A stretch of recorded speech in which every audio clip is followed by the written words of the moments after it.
Okay, today we're working with Powderless transfer ink. And that means there's no gritty glue, there's nothing. Here we have a ganged up image and it's printed in reverse.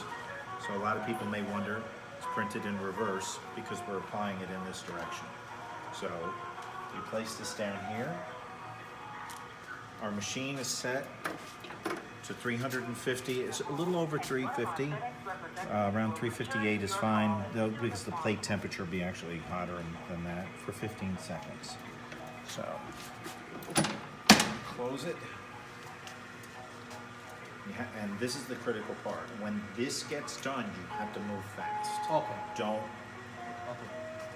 do that. Don't make sure you'll see what I mean. Like when this is done, you gotta open it and you gotta get this off of here. Okay. Fast.